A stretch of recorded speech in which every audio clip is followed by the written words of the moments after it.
Hey everyone, Bradley tuning in, coming at you with another video. And today I'm talking about a standard lease that becomes available as of April 30th. Everybody in Ontario needs to use this document if they're planning on renting a unit.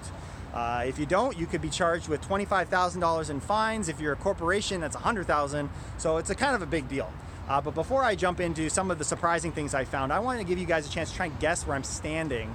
This is hands down my favorite lookout over the city of Toronto. You guys know where I'm standing.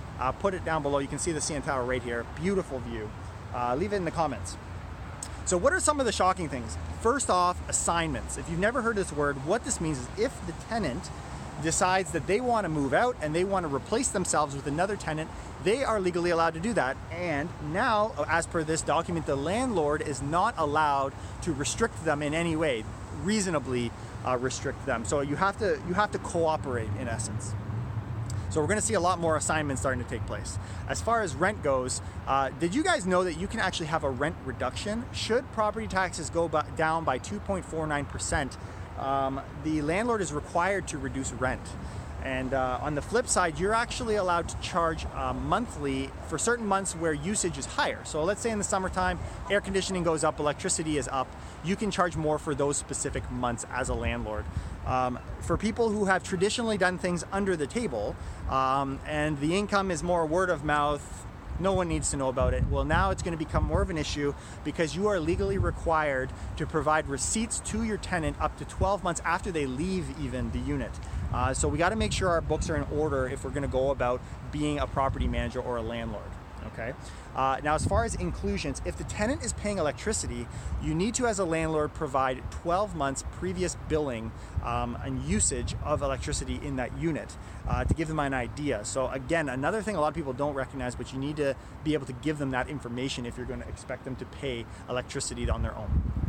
Now, as far as deposits, the only deposit you can hold is the last month's rent or a key deposit. A key deposit being only the replacement cost of the key. That's it. No more, no less. This is kind of the idea. If you're doing deposits, you're looking at the last month, that's it. I guess you could do less if you didn't charge a deposit, but good luck finding a place that does that. Awesome. Okay, one thing that is little known about deposits is the interest that's earned on holding these deposits is actually payable to the tenant. So if you're holding $1,000 towards last month's rent, you need to pay them every single year that they're there, the interest that's earned on the money that they gave you on the deposit. Little known, but it is going to become more known when everyone is using this document.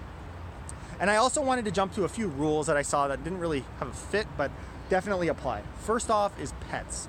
You're not allowed to prevent someone from moving in the unit because of pets unless you're in a building that has restrictions on pets. Then of course the bylaws prevent that. Smoking, on the other hand, you can actually have written in this document saying they will not smoke in the premises, and you can make provisions for in and around the areas if you choose.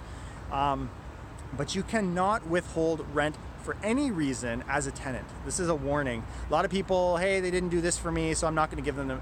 That is a big issue, and it just simply cannot happen. There are forms that need to be filled out by the tenant and the landlord should you go to charge fees.